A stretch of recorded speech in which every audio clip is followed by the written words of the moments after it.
Jordan Love, as promised in this segment of the program, he recently commented on the reality that the Packers do not have a clear-cut number one receiver. We're making this part of an exercise we call agree or disagree. So we're going to play what Jordan Love had to say, and then it'll be up to us to either agree or disagree with the content of his comments. Have a listen to Love on not having a clear number one wideout in Green Bay.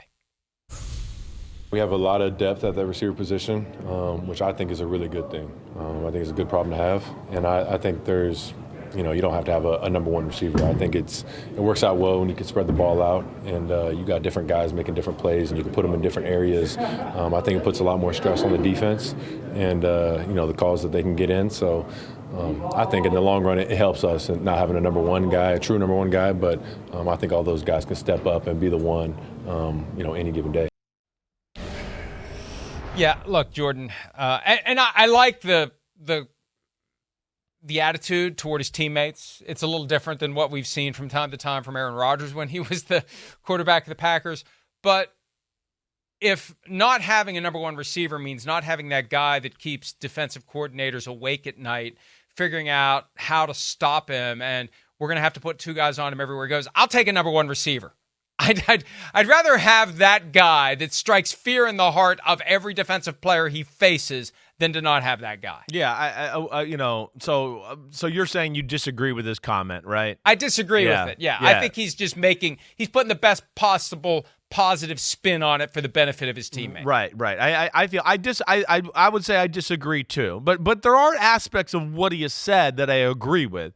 And there is some value there. I will say that. It's not definitely just a black or white, right or wrong answer thing, right? We've talked about this in the past, right? There is something to, defensive coordinator doesn't know who you're going to feature on 3rd and 5, right? We don't know what guy it is they're really looking at with certain types of personnel sets or formations and who they might be setting the play up for.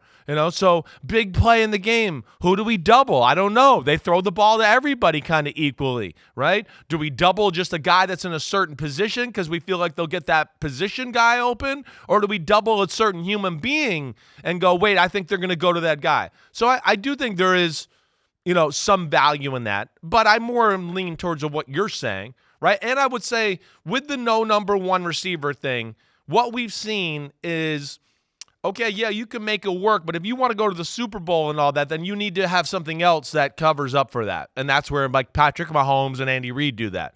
We don't need a number one because we got maybe the greatest quarterback of all time, and I'm good at calling plays and doing that. So we can have a bunch of number twos and number threes and still go to the Super Bowl and win it. But that's rare. More times than not, I'm totally agreeing with you, right?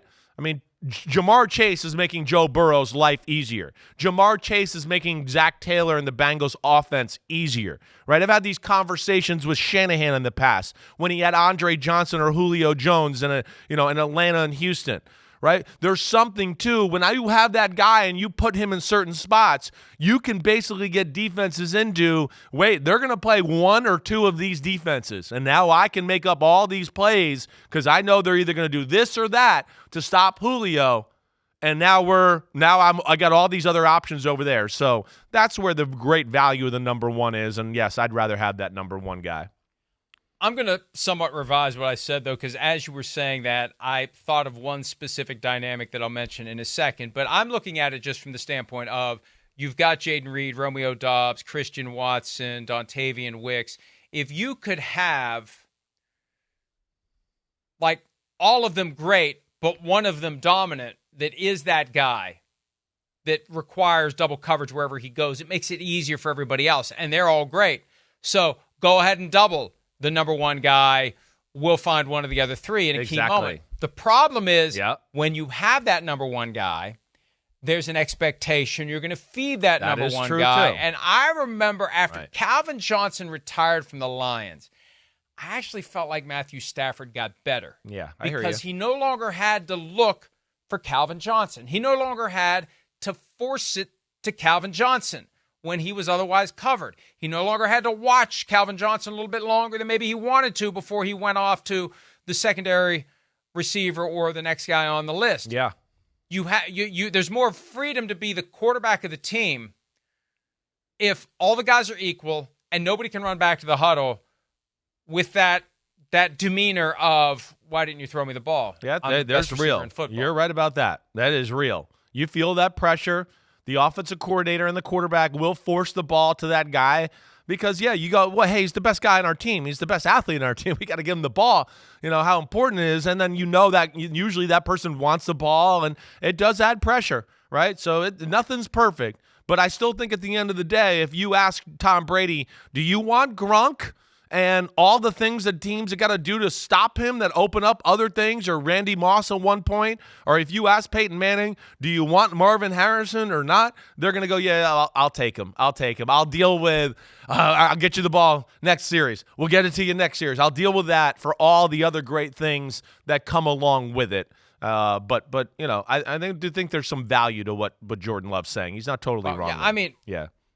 With Gronk, it's like easy to outsmart him if he's upset about not getting the football. How dare you? Not getting the football. Yeah, how dare you? He knows what a ball is. That's one thing I know what Gronk is. Boy, you throw me ball, me Gronk, me score touchdown. Gronk is a savant.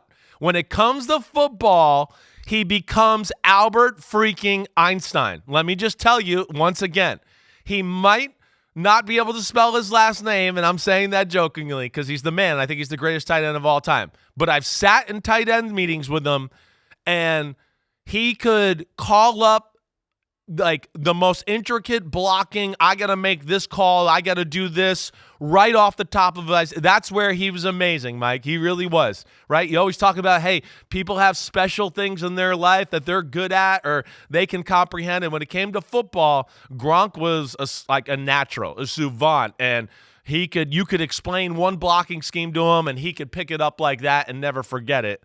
I will give him a lot of credit there for sure. This is, I think, the first time ever you got the fancy word right the first time you said it, then you butchered it the second time. Usually it's the other way around. It went from savant to souvant. Souvant is a new one, and I like it. Well, souvant actually sounds fancier. We're going to Paris as the Olympics are coming, so I'm trying to, Sacre bleu! Yeah, exactly right. Merci beaucoup. Is that appropriate? I don't know.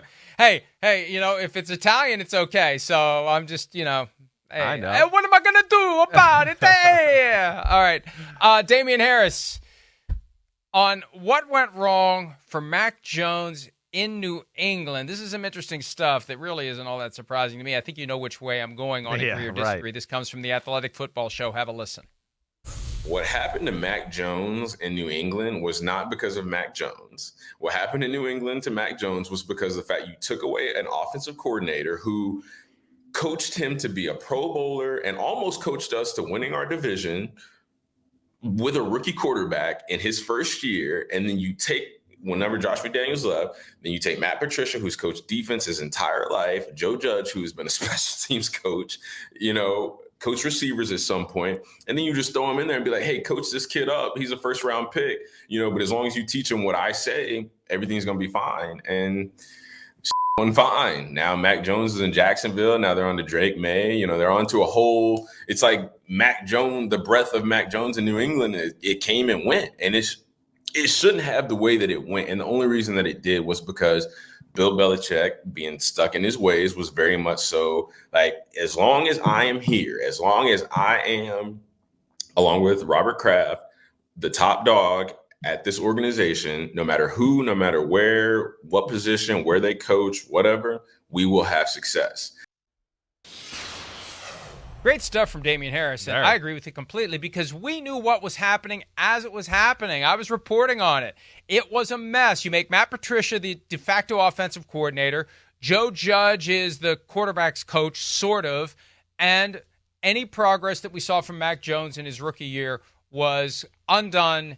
And it made it even harder for him last year when Bill O'Brien became the offensive coordinator, get back to where he needed to be. It was a disaster. It became this battle of wills between Belichick and Mac Jones, and the Crafts were caught in the middle. And it culminated in, remember the very long article from ESPN.com about the final days of Bill Belichick? There was an item in there, a nugget in there, that Robert Kraft actually wanted to get rid of Belichick after the 2022 season, and his son Jonathan talked him out of it. That's how bad it was. So, yes, Belichick, and it's hubris, it's delusion, it's ego run amok, this idea that he could take Matt Patricia and a guy who's been defensive coach his whole life and say, run the offense and it's going to work. That was the moment that it went off the rails for Belichick in New England. And it was just, he had enough capital with Kraft that he was able to ride it out for one more year after that disaster. Yeah, I mean, listen, I'm with you. I agree with Damien Harris. Of course I agree.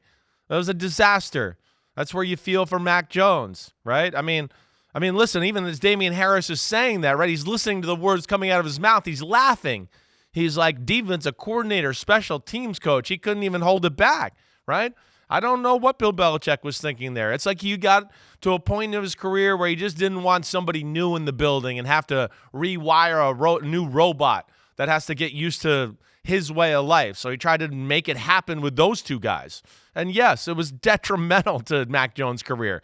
I mean, extremely. It was dysfunctional. There's no other way to say it. It was one of the most shocking moves of Bill Belichick's whole coaching career, and really one of the most shocking moves we've seen in the NFL over the last 2 or 3 years. It's up there, right? And yeah, I feel for Mac, because Mac I still think is starting quarterback material, but he needs to be rebuilt, rewired, encouraged again, and kind of find his way again as far as having that confidence to be a starting quarterback. Well, and you need the reps. See, that's the problem. There's only 32 of these jobs, and there are plenty of guys who can do it, but they need the opportunities to do it. And now he's going to be stuck behind Trevor Lawrence, and he's not going to play unless Trevor Lawrence gets injured.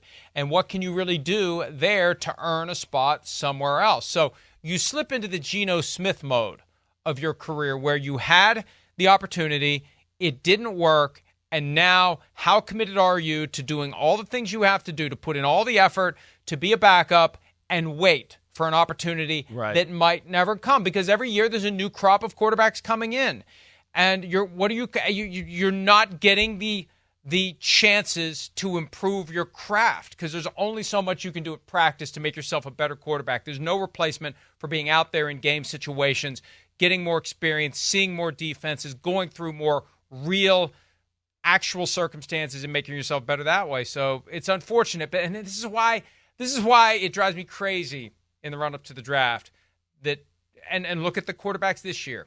Some of these guys aren't going to work out, and it has nothing to do with them. It's going to have everything to do with their circumstances, the coaching, the team around them, etc., and they don't get to choose where they go. No, yeah, I mean, you said it right. That's what's rough. That's what's rough about, quarterback in the NFL. The circumstance, the support system.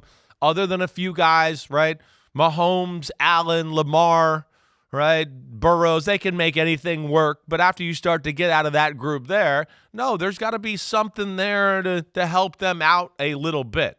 And yeah, I mean, again, Mac Jones' career might be totally different if he got drafted by the San Francisco 49ers, was out there, and who knows what we'd be saying about him. But instead, it went the other way, and yeah, he's got some issues he's got to handle.